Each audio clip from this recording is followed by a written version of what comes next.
All right, Jordan, moving right along into the next segment of the show. We're going to talk a little injury report. Coming out of that ACC Championship game, Clemson is not the healthiest football team in college football right now. But then again, this many weeks into the college football season, as we enter the college football playoff, everybody's got injuries everywhere. But we're going to talk a little bit about the Tigers' injuries heading into this first round of the playoffs and potential guys that could be limited or out versus Texas. We don't know right now.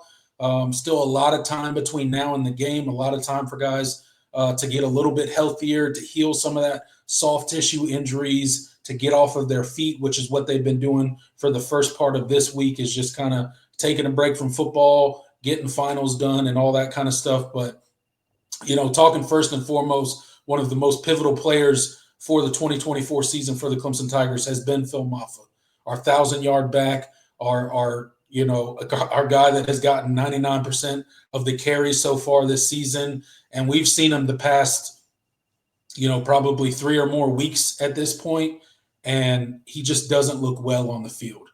He's not running into contact, which is his style of running. He hasn't done that in weeks. He looks a little bit slower. He looks like he's in pain every time he goes to the sideline. I know he's gutting it out, and he's an absolute dog, but how healthy do you think a guy like Phil Maffa could get as we kind of have these couple weeks leading up to the first round of the college football playoff? Well, I mean, with the unofficial, reports, Dabo is never going to he's never going to comment on the injury status of a player that's actually playing. So he's never going to divulge that, but feel pretty confident that Phil Maffa has a torn labrum, and in those types of injuries, there's not really much that you can do in season to kind of heal from it. So I don't expect him to be much better next Saturday. In terms of his health, there's not really much that can be done. So I think the focus for this staff is getting Keith Adams Jr. and potentially David Ezeomume, getting them in more involved in the game plan. You don't have Jay Haynes. It sucks. It's done. Yeah, it is what it is. It's an unfortunate thing. Hopefully you get him back. He recovers and he gets an opportunity, but it's not going to be Saturday or next Saturday, and so you're going to have to get. It's going to be up to the staff, CJ Spiller, and the rest of the offensive coaching staff to get this running back room in a position where you can have some semblance of a traditional run game against Texas, because it's going to be long treading, trying to put up points. It already was going to be long, difficult putting up points on. They have a very good defense. You're probably going to see the best defense you've seen all season. At least one of the best. No doubt about it. So if you can't run the football, it is what it is. You're going to have to. It's going to make it that much more difficult. So I don't think you can have an outing rushing the football like you did against SMU. 64 yards rushing is not going to get it done. It's not going to keep you in a game against Texas, because if you prove that you can't run the ball at all, you're going to become pretty one-dimensional quickly, and they're going to feast off of it. So it's going to be very important. Phil Maffa, again, to your point, not going to be healthy for the game. How much does he play? I guess we'll see.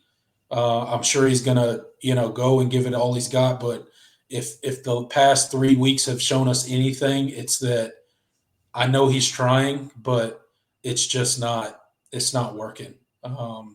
He doesn't have the burst. He doesn't have the ability to run through contact right now. He seems to be, a step slower.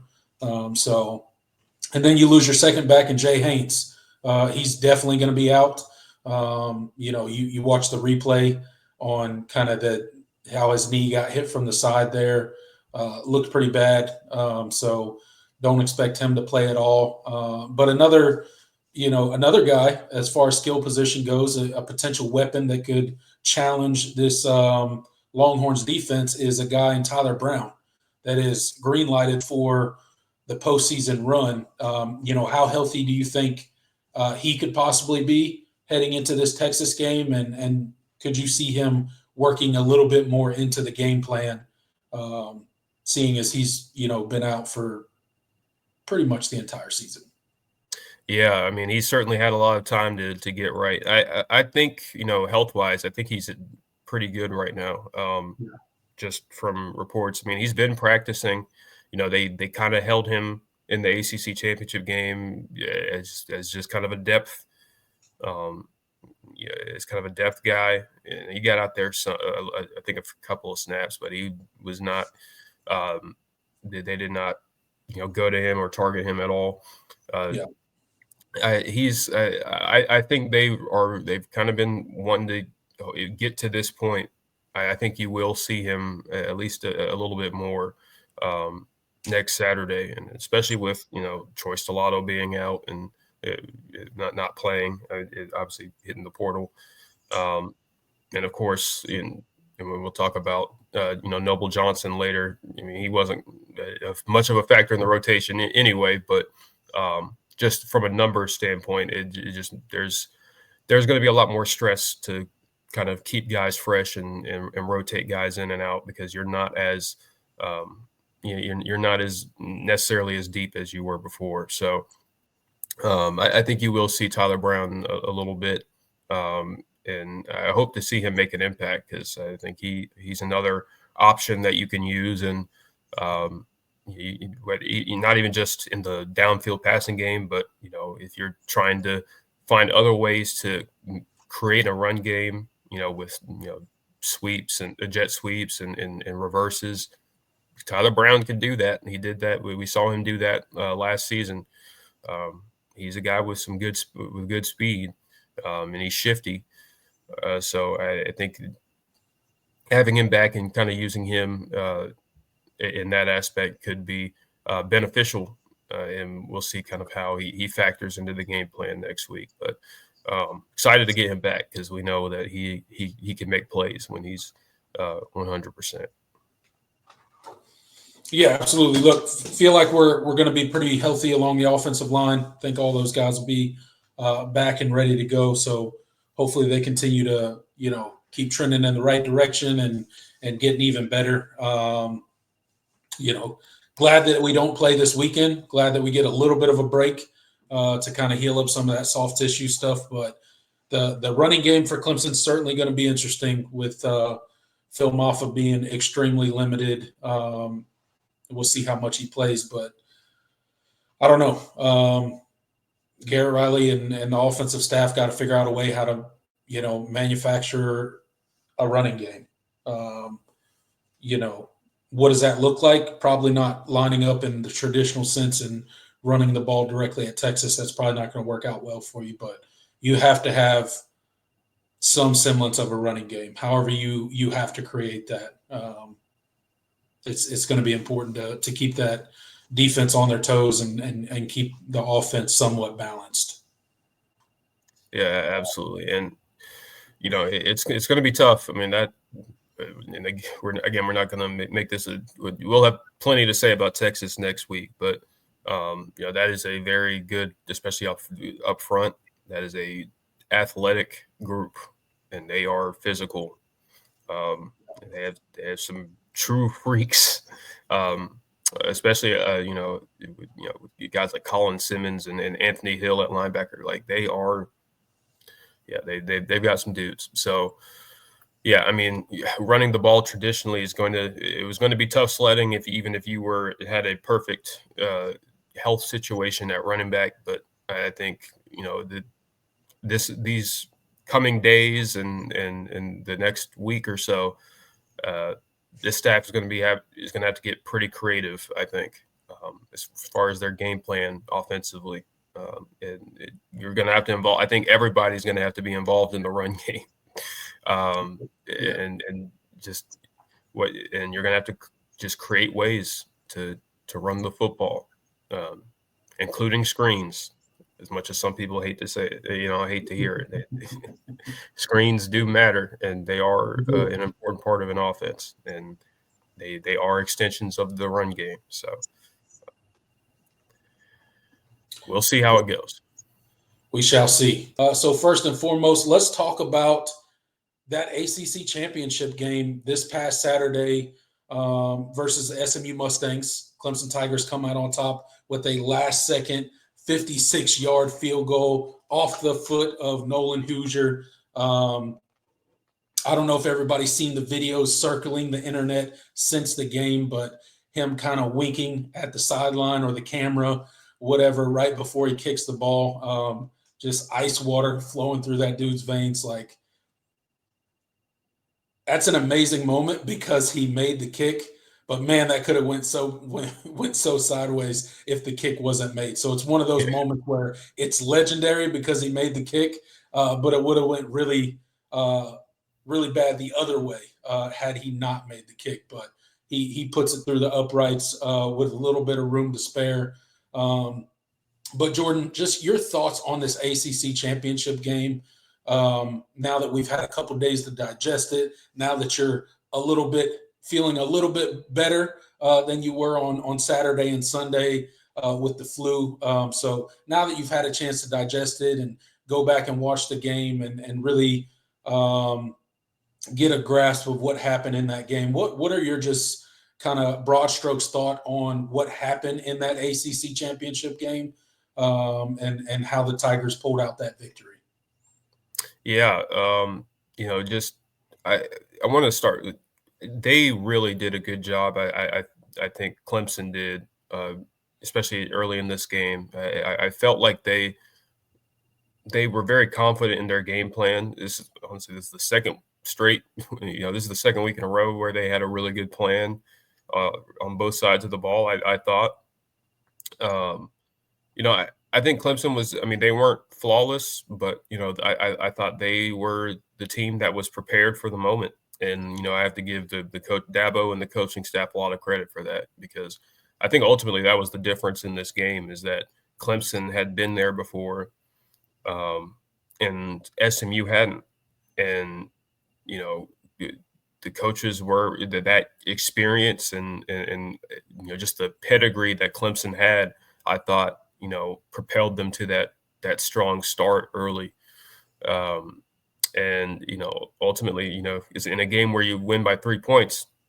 A lot of those plays early in the game that you made mattered and put you in a position to win on that field goal. So, I thought Cade was really, really sharp, really for, a lot of the game, even in the fourth quarter. I felt like it wasn't necessarily him missing throws. It was more, play calling related, the lack of offensive success. Obviously not being able to run the football was a consistent issue. I thought they did a lot of things to kind of, manufacture a couple of run plays, whether it was Cade scrambling or a design quarterback run or a reverse to a receiver. Clear the traditional run game was not going to be much of a factor in that game. Just with Phil Maffa's health, they tried to get Jay Haynes involved, and obviously we know what happened with him. And so now they were kind of calling plays with a little bit of a hand tied behind their back for a lot of the game, but. I thought the passing game, they did a really good job of taking advantage of SMU's aggressiveness, especially early on. SMU blitzed a ton in that first half, especially. They felt like they wanted to get to Cade, and like he's been most of the year, when teams have blitzed him, he's been pretty outstanding. And finding open guys. He hit the big plays. It was really, really well strong execution by him and his receivers. So I think, offensively you had a really good game plan, and, defensively, I thought they did a good job especially in that first half of, containing Kevin Jennings. And, not allowing too many plays after the catch against with SMU's receivers. We talked about how much speed and athleticism they have on the outside. And of course, Brashard Smith at running back, who can do it all. They limited, kind of the impact of yards after catch and yards after contact. Wasn't too many missed tackles in that first half. So I thought it was a really, really good game plan. I think really as the game went on, I thought SMU adjusted, and that's where Clemson kind of, once they settled in, and especially in that fourth quarter, I think that's where Clemson kind of got in trouble. And they found their way back. They battled their way back just because of some unfortunate game management offensively, and defensively. Just not a lot of giving Rhett Lashley a lot of the same looks that they had seen a lot of the game. They stuck to that 3-man front in the fourth quarter. Which it was great at limiting explosive plays, but SMU was more than fine with going their final touchdown drive was 16 plays, and I think they went 79 yards. Like, they were more than fine with doing it, and especially with a team that runs as much tempo as they do. It doesn't really matter if you're playing if you're dropping a lot of guys into coverage and trying to get them to use more clock, because they're a team that goes fast anyway. So, I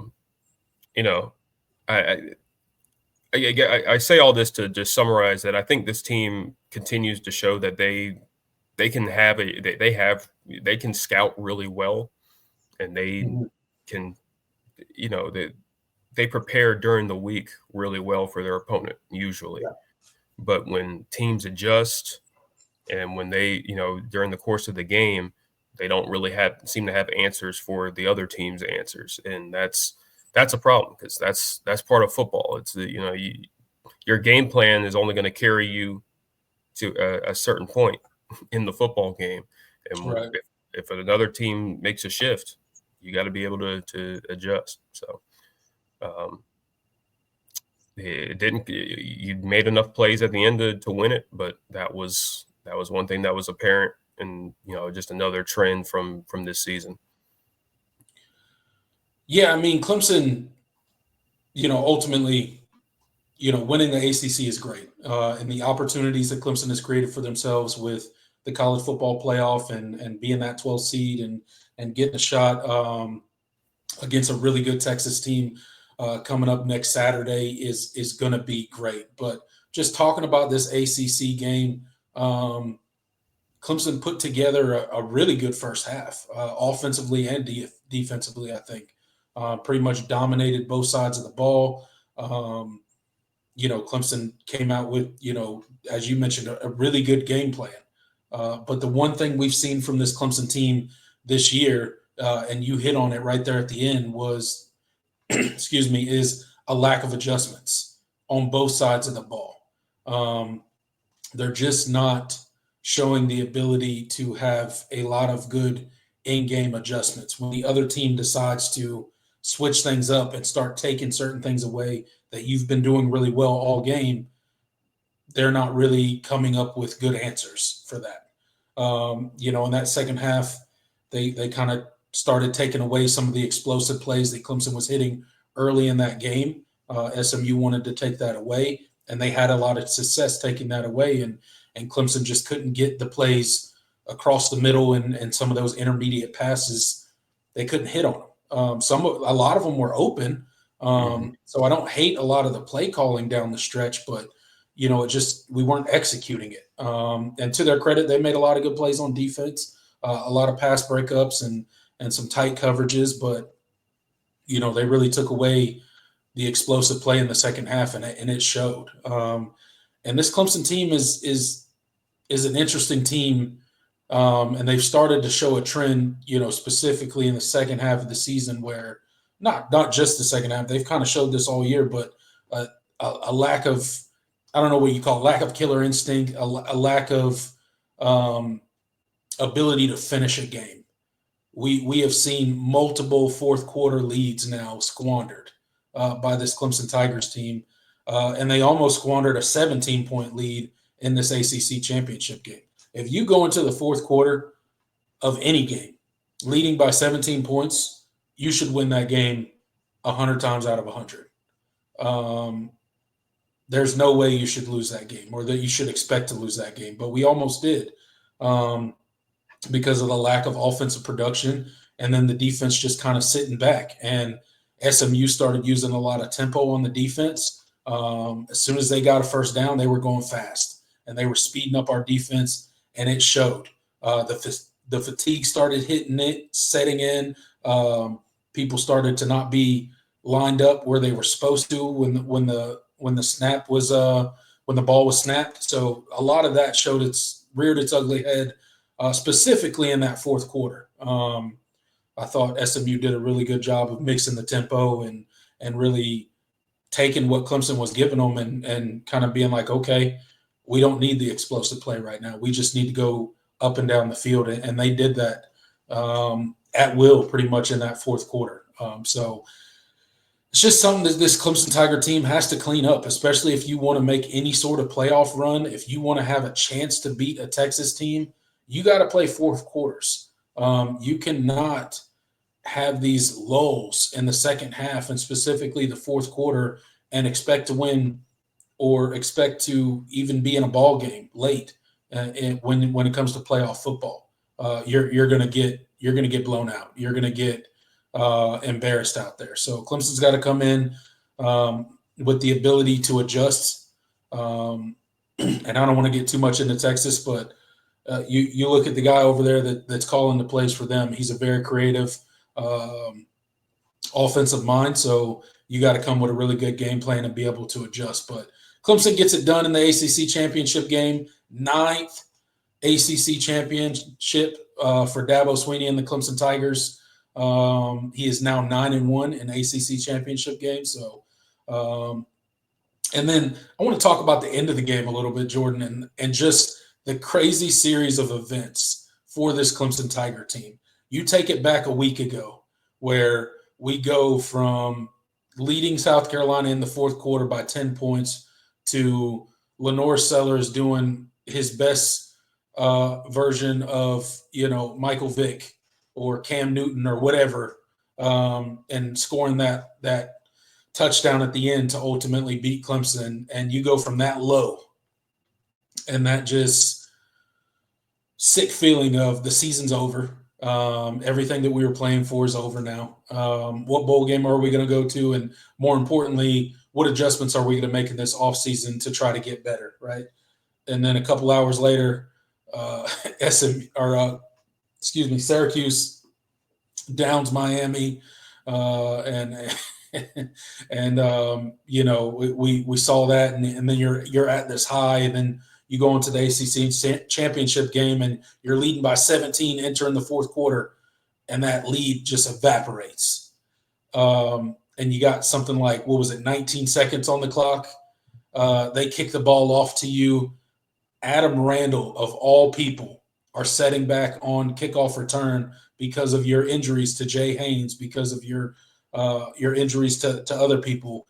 And he takes back a 40-plus yard kick return, sets Clemson up in really good field position. Cade Klubnik throws the ball to Antonio Williams for a great slant play, put us in field goal position, and Nolan Hoosier does the rest and nails a 56-yard field goal. Probably, if you had to pick a way for Clemson to win the ACC championship game, that would have been the last scenario.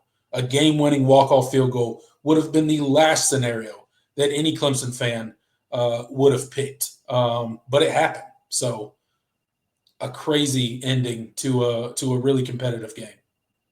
Yeah, I mean, absolutely. And, that was what, sometimes that's what football games come down to. Obviously, you would have liked to have not been put in that situation, but Right. I mean, it was, that is a testament to, I think that was a moment where, Clemson's culture definitely won them that football game, because if you have at other schools where the buy-in isn't quite the same. Yeah, you don't have it. You don't have maybe your third string, punt returner or kick returner who has kind of fallen out of favor in the rotation at receiver. Like, just go out there and make a play and put you in position. And I thought it was a great use of. I thought Dabo did a great job, holding on to his timeouts. yeah, That ultimately, because he called timeout right after that kick return to talk it over. The one offensive play they were going to run. It was well designed. Cade did a good job stepping up in the pocket, buying himself some extra time to hit Antonio Williams on that deep curl. It was a very good. It was just a very well executed football play, and Antonio, great, just experienced awareness to go down there and not try to get too many too much and try to go score, and then we don't have any time. And so it was just perfect. And then Nolan Hooser with just the ice water in his veins to go and knock that down.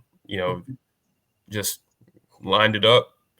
And it was perfect, man. That sometimes that's what it comes down to, and that was really, really cool. So, just happy that Clemson gets to add another ACC championship to the banner to their collection. I mean, what is it, 22 overall now? 22 now. Yeah, 9 under Dabo Sweeney. Yep. It is a testament. This is the premier program in the ACC still, and despite what people have said about the direction of the program and all that, that still matters a ton. And I know it means a lot for the players, so that was good to see. Yeah, absolutely. What a crazy game. It was absolutely amazing. I did want to mention the lining up further back for the kick. You've heard a lot of reports come out about Clemson lining up at 8 yards deep versus the traditional 7 yards deep for the kick due to protection issues and a bit unorthodox, I guess. But hey, it worked, and they still got some pressure, but Nolan drives it right through the uprights. So